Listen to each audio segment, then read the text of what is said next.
Hello students, teachers, welcome! Bem-vindos à nossa aula de língua inglesa.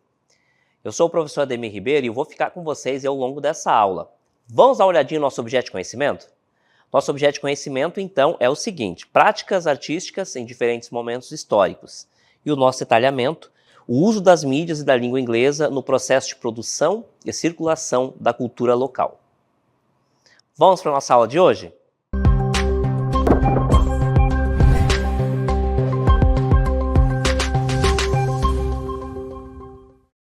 Então, o tema da nossa aula vai tratar de práticas artísticas. Quando eu me refiro a esse tema, me refiro a todos os tipos de arte, tá? Pode ser arte circense, cinema, tudo isso, né, nós podemos abordar, né, sobre esse título, tá?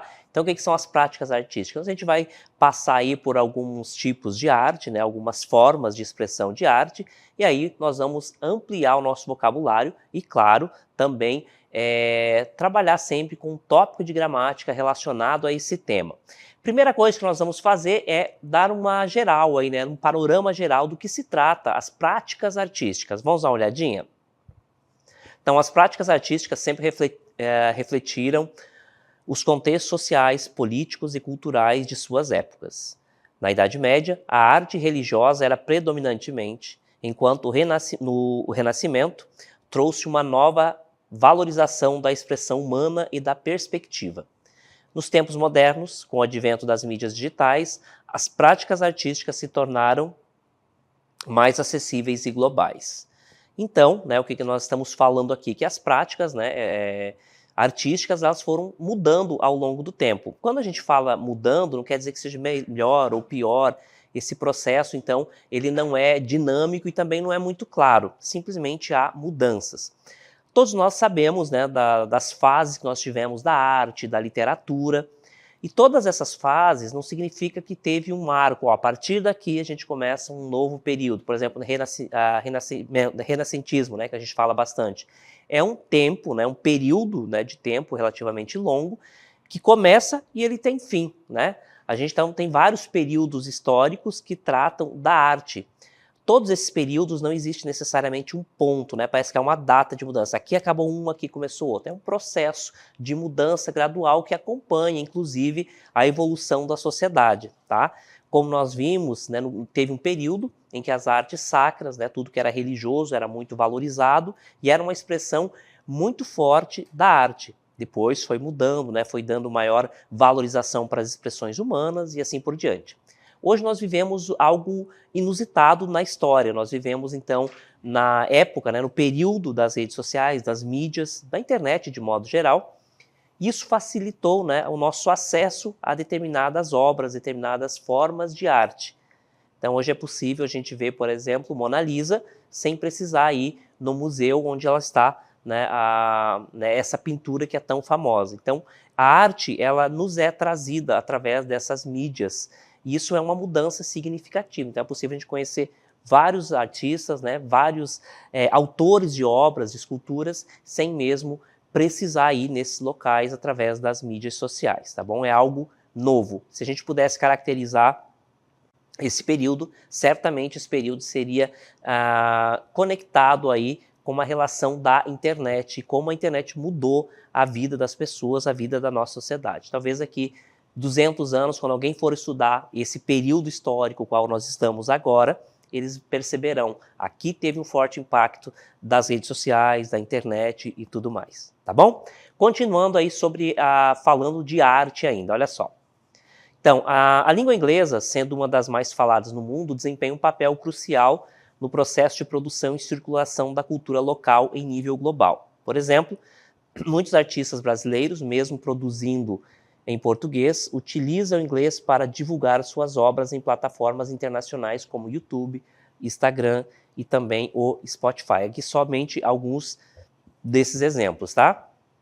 O que nós podemos ver então? A cultura local aqui do Amazonas, de qualquer outro local do Brasil, ele pode ser exportado através das redes sociais. Então, ele também passa por esse processo de aproximação. Por exemplo, um festival famoso que nós temos aqui, né? Que nós temos em Parintins, por exemplo, vamos citar o de Parintins. Ele é algo que pode ser exportado para o mundo. Qualquer outro tipo de manifestação cultural regional, ele pode ser exportado para o mundo, né? Uma pessoa de qualquer lugar do mundo pode conhecer, né, essa expressão de cultura, de arte aqui, que é tão local, né? E isso graças, dentre outras formas, né, às mídias e, claro, por intermédio da língua inglesa, que vai facilitar todo esse processo aí de acesso à informação. Então, nós produzimos o festival, por exemplo, as músicas são cantadas em português. No entanto, com o uso da língua inglesa, nós conseguimos exportar esse produto, essa marca cultural nossa, essa marca artística nossa, para o restante do mundo, tá certo? Vou mostrar para vocês agora algumas peças, né, de arte, né, e também artistas bastante conhecidos e famosos, né, que nós tivemos ao longo da história. Então, o primeiro dele aqui, ó, Vincent van Gogh. Van Gogh, então, é um pintor muito famoso, né, muito conhecido, e as suas obras, assim, valem milhões, justamente pela qualidade, né? Então, nós temos aqui, ó, Letter to Theo, né, que são cartas para o Theo. Letter quer dizer cartas, tá, gente? Então, ele, né, esse autor aqui, esse pintor, na verdade, o Vincent van Gogh, que é conhecido mundialmente por suas pinturas, ele também era um escritor, né? Nesse caso aqui está se referindo às cartas de Theo, uma série de cartas que ele enviou para o seu irmão Theo. E aí ele disse assim, certo momento, I was not always the painter that I am now. Eu nem sempre fui o pintor que eu sou agora. Quer dizer, é uma pessoa que também passou por um processo ali de aprendizagem, de mudança, né, para se tornar famoso quanto ele é. Ele é um excelente, né, talvez um dos pintores mais famosos do mundo, mas ele está dizendo que ele nem sempre foi o pintor que ele é, demonstrando, então, o processo que ele passou ali de aprendizagem. Ele falou isso aqui em 1874, né, o período ali, as obras dele datam aí desse período aí, tá bom? I was not always the painter that I am now. Então, eu nem sempre fui o pintor que eu sou agora. Eu chamo a atenção para vocês, inclusive está em destaque ali, a forma negativa do verbo to be, do passado do verbo to be, tá? Que é was not. Eu nem sempre fui, né? O verbo to be sendo utilizado na sua forma negativa, tá bom? Outro artista também bastante conhecido é o seguinte, olha só, Pablo Picasso, também, né, conhecido aí por suas obras. Nós temos o seguinte, refletindo sobre o cubismo, ele falando então sobre esse período, né, esse tipo de pintura, né, que é o cubismo. Nós temos assim, ó, were we wrong in trying to change the rules of art? Nós estamos errados em tentar, né, mudar as regras da arte? Daí, I don't think so. Eu não acho, quer dizer, eu penso diferente. Eu não acho que nós estamos errados por mudar aí as regras da arte. Quando a gente fala, então, né, especialmente aqui do cubismo, é um período, né, um tipo de arte, de pintura e tal, que ela difere um pouco daquele padrão que até então se tinha, né? Então é uma obra feita de uma forma diferente. E aí ele fala, será que nós estamos errados em em quebrar as regras da arte? Será que realmente a arte precisa ter regras? Né? E aí ele diz, eu acho que não. Uma vez mais, chama atenção para vocês para o passado do verbo to be, were, e aqui sendo utilizado, então, para formar uma pergunta. Característica da língua inglesa é que, nas perguntas, eu sempre vou alterar a posição entre sujeito e verbo, tá? O verbo auxiliar vai vir sempre no início. Como o verbo to be é, por vezes, verbo principal e verbo, a depender da situação, um verbo ali secundário, né? Esse verbo, o verbo to be, então, ele estando presente na frase, é ele que vai iniciar esse verbo, tá bom? O verbo to be ele pode ser auxiliar e também verbo principal. Se ele estiver presente na frase, naquele contexto, é ele que vai vir no início, ele vai mudar de posição, tá? Os outros verbos vão precisar de um verbo auxiliar, que normalmente é o do, ok? O que de fato fica é que perguntas em língua inglesa vão sempre começar com o verbo auxiliar. Outro artista também, olha só, outra pessoa famosa no que ele fazia, né? Nós temos, então, o Andy Warhol. Warhol, então, ele tem esse tema aqui, ó, The Philosophy of Andy Warhol, né? A filosofia do Andy Warhol de 1975, 1975, né? Esse ano aqui desse filósofo, ele falou o seguinte, também destacando aí a forma do verbo to be do passado na sua forma negativa. Olha só, I was not interested in art until I realized it could be commercial. Então, o que ele falou aqui? Eu não estava interessado em arte até entender que ela poderia ser comercializada, que poderia ser incluída aí no comércio, tá certo? Chama atenção para o verbo to be ali na sua forma negativa do passado, tá? Verbo to be que no presente tem 3 formas, né? Nós temos am, is ou are. No passado eu vou ter somente 2, was e were. Was quando o sujeito for singular, were quando o meu sujeito for plural, ok? Mais um pouquinho, então, sobre arte, olha só. Nós temos, então, nessa imagem e o seguinte texto aqui, tá? Nós já vamos ler o texto. Olha só. During the Renaissance, durante, né, a renascentismo também, period, então, durante esse período, art was not digital. Isso é meio óbvio, né? Já que a era digital é nesse momento onde nós estamos, né? No momento histórico do agora, né? Do presente. Art was not digital. Então, a arte não era digital, it was manual. O que é manual? Obviamente, que é manual, né? Então, todas as obras, todas as pinturas, elas vão ser feitas, né, manualmente. With paintings and sculptures made by hand. Com pinturas and sculptures, esculturas, made, feito, produzido, by hand, pelas mãos.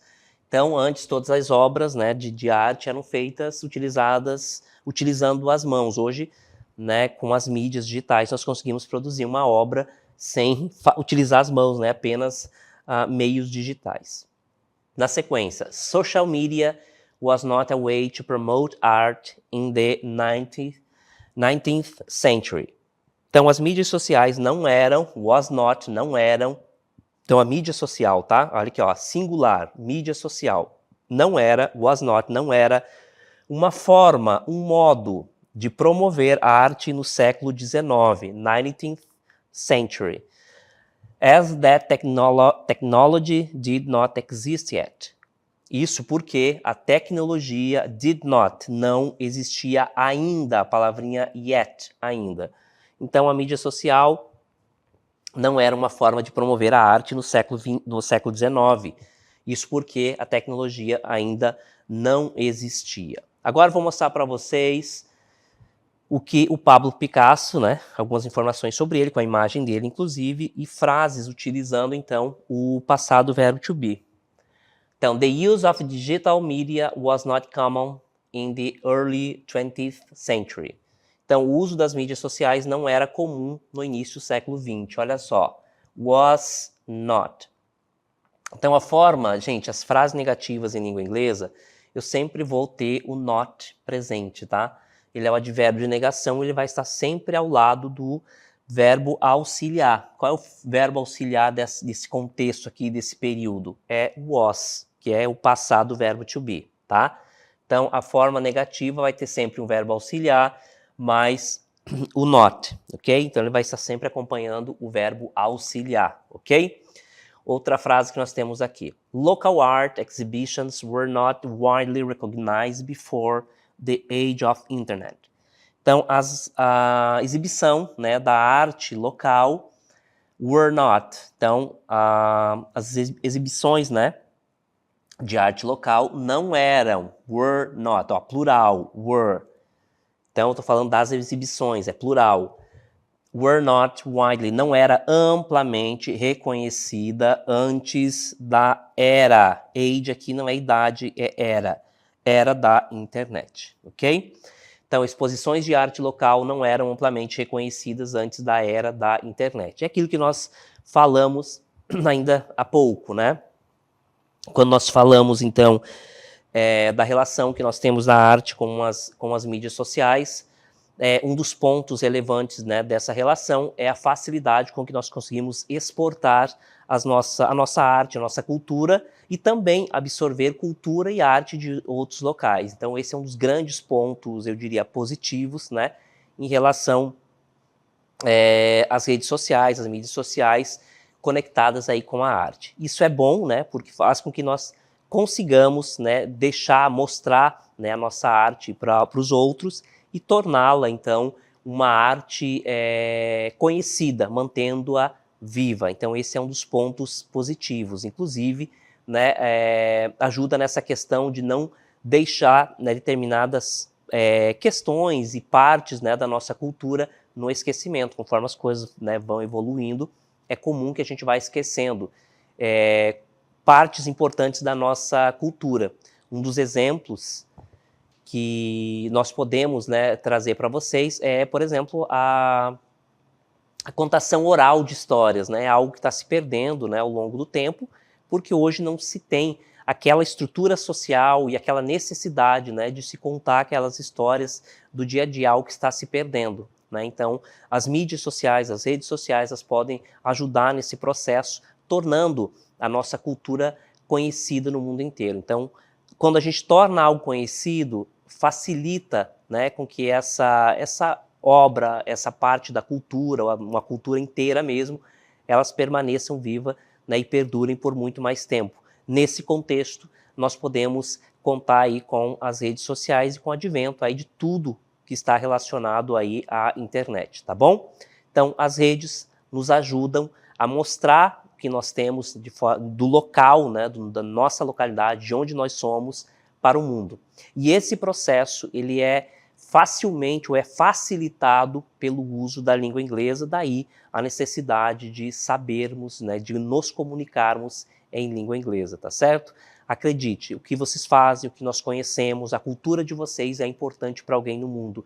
Vai ter sempre alguém querendo conhecer, saber da nossa história, da nossa cultura, mas para isso a gente precisa exportar, e o meio de fazer isso é a língua inglesa. Bom, todo esse panorama, então, relacionado à arte, a questão da cultura local, né, a importância, né, da arte para o mundo, para a sociedade, ele serve como base para um aspecto cultural, aspecto gramatical que nós vamos ver agora, que é o verbo to be na sua forma de passado. Olha só.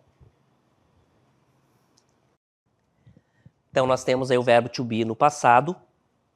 Havia adiantado para vocês que eu vou utilizar o was, sempre com singular, né? E were com plural, ok? Então, o verbo to be no passado ele vai ter essas duas formas aqui, tá? Was e were. Esse was aqui eu vou utilizar sempre quando o meu sujeito for singular e o were quando o meu sujeito for plural. Nós vamos ver isso agora, tá? Olha só, I was not, ou então a forma abreviada, bastante comum aí nas formas negativas, né? I was not or I wasn't in art class last year. Eu não estava na turma, né, de arte ano passado. A palavrinha last o último year, ano, tá? O último ano, o ano passado. Então, was, porque I é sujeito no singular, eu vou conjugar com was. You. You pode ser você ou vocês, tá? E aí, por isso, eu vou utilizar were. Were. Na dúvida, eu vou utilizar sempre o were, tá certo? Independente se ele é singular ou é plural. Ou a sua forma abreviada, weren't, ok? Were not or weren't. Aí nós temos ele, ela, ele ou ela para coisas e objetos. He, ele, she, ela, it. Ele ou ela, coisas para coisas e objetos. Repare que eu estou falando de uma pessoa só, logo é singular, portanto eu vou utilizar was not para formar a sua forma negativa. He was not, she was not, it was not, or wasn't. I wasn't, she wasn't, he wasn't, it wasn't, e assim por diante, tá? Aí na forma aqui, ó, de plural, nós temos we, nós, you, que pode ser vocês, nesse caso aqui é vocês, porque ele está junto com o plural, né? Com as pessoas de plural, os pronomes de plural, e aí ele vai indicar, então, vocês. Então, we, you, they significam nós, vocês, e they, eles ou elas, tá? E a sua forma aí de plural, were not or weren't, ok? Então, repare que eu vou utilizar sempre was quando o meu sujeito for singular e were eu vou utilizar quando o meu sujeito for plural. Quais são as pessoas de singular? I, he, she e it. Pessoas de plural, you, aliás, we, you e they. Reiterando que you pode ser você ou vocês, aí o contexto vai indicar a qual dos dois eu estou me referindo, tá bom? O passado verbo to be é was ou were, ok? Eu vou utilizar o was quando o meu sujeito for singular, que for pronome I, he, she e it, ou uma outra palavra equivalente, tá? Com nome próprio, por exemplo, que seja relacionado a ele, a ela, ou até mesmo eu. E aí eu vou utilizar were quando o meu sujeito for plural. Eu vou utilizar, então, com we, nós, you, no caso vocês, e they, eles ou elas, ok? Duas formas, então, do passado verbo to be, was e were, ok? Bom, vou mostrar agora para vocês um pequeno texto com algumas lacunas a serem preenchidas aí com o verbo to be na sua forma de passado, que pode ser, inclusive, a forma abreviada ou não. Olha só.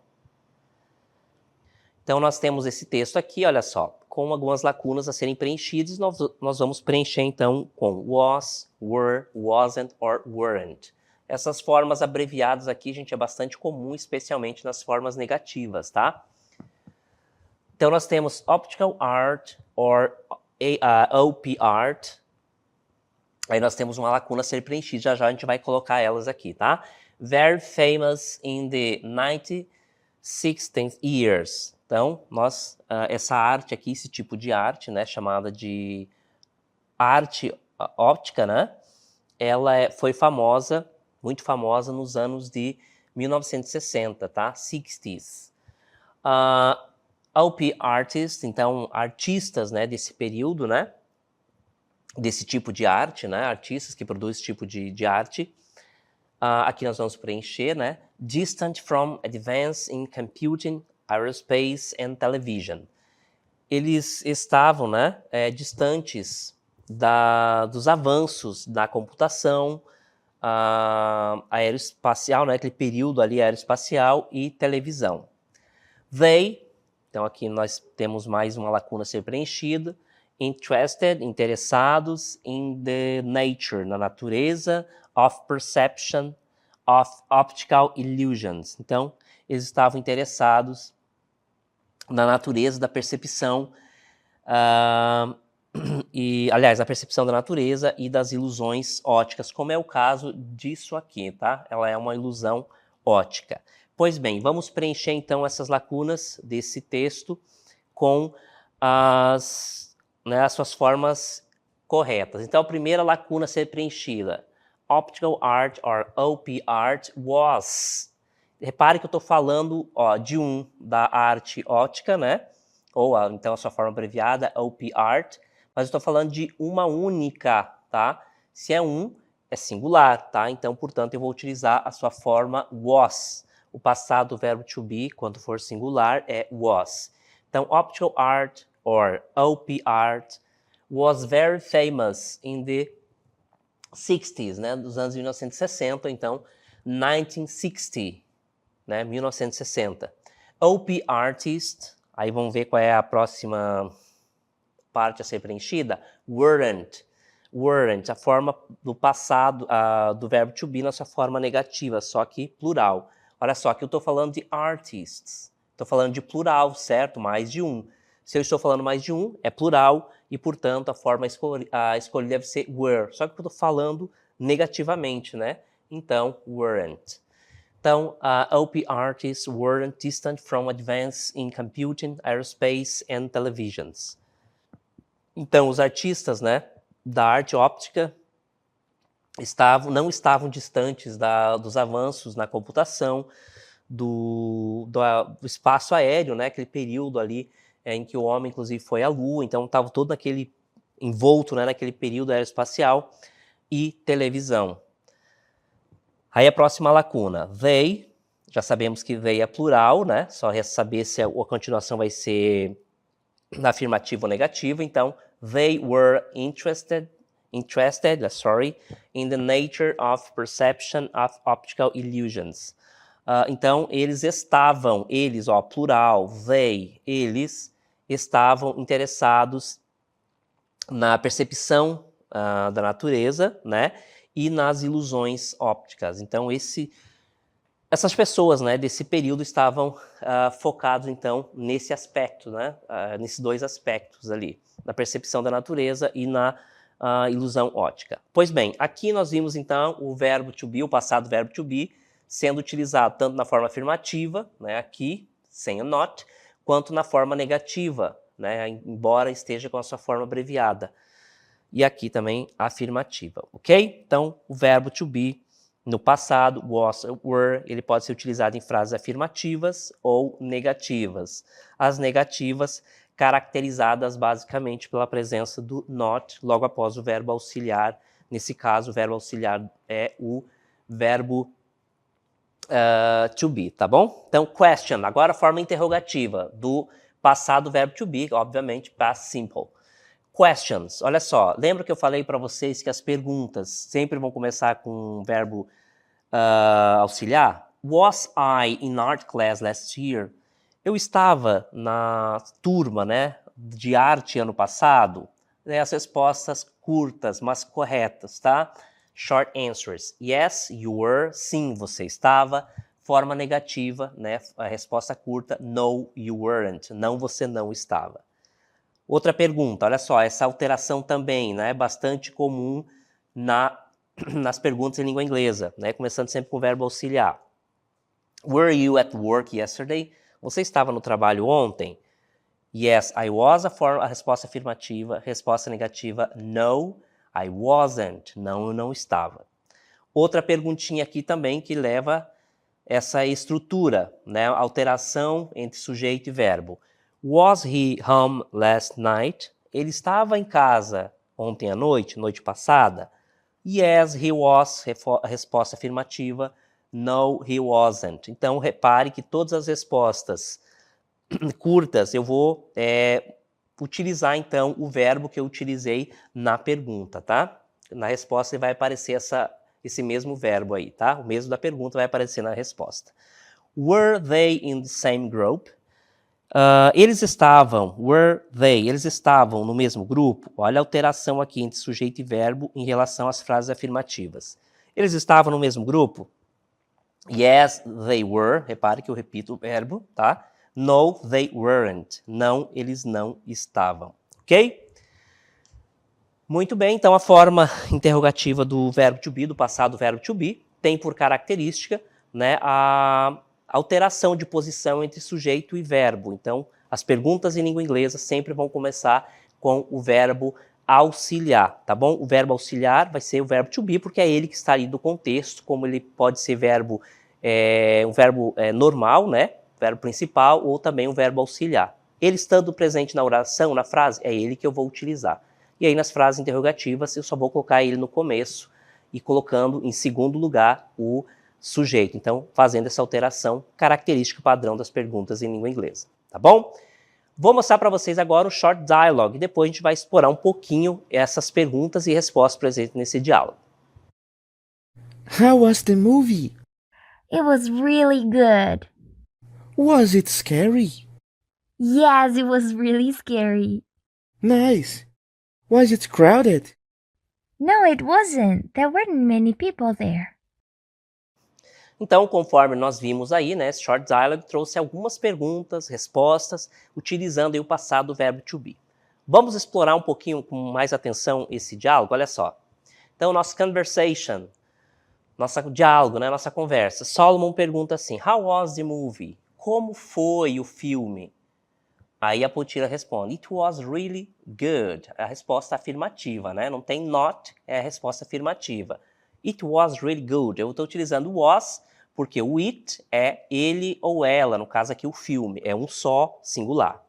Aí o Solomon responde, was it scary? Ele foi assustador, ou ele estava assustador, né, assistir esse filme? Ele fez a pergunta, ó, eu mudei aqui a posição entre sujeito e verbo, tá? Was it scary? Ele foi assustador? A Potira, yes, it was really scary, sorry. Sim, ele foi muito assustador. It was really scary. Aí o Solomon pergunta, nice, fala assim, né, nice. Was it crowded? Aqui ele está falando, né, do cinema. Ele estava lotado? A palavrinha crowded quer dizer lotado. Was it crowded? Mais uma vez nós temos, então, essa alteração de posição, tá? Mudando o sujeito com o verbo auxiliar. Was it crowded? Estava lotado? Aí a Potira, no, it wasn't. Não, não estava. O it aqui é porque ela está se referindo ao cinema, né? A ele, é uma coisa, não é uma pessoa, eu devo utilizar o it, mas é singular. No, it wasn't. Isso define o porquê de was not or wasn't, ok? There weren't many people there. Não havia muitas pessoas lá. They weren't. Né? There weren't. Não havia muitas pessoas lá. Weren't quer dizer, está se relacionando então a pessoas. Não havia muitas pessoas lá, ok? People é plural, isso justifica a presença do were na sua forma negativa, weren't. There weren't many people there. Não havia muitas pessoas por lá, ok? Então, gente, nesse short dialogue, nós trouxemos aí alguns exemplos de frases afirmativas, negativas e interrogativas, né, relacionados ao verbo to be, o passado do verbo to be, que tem duas formas, was e were. Formas afirmativas, normal, forma negativa, é sempre o not após o verbo auxiliar do verbo to be, was ou were, e as formas interrogativas, a inversão entre sujeito e verbo, sempre iniciando com o verbo, nesse caso, o verbo to be, na sua forma de passar. Tá bom, gente? Espero que tenha ficado claro e a gente vai ficando por aqui.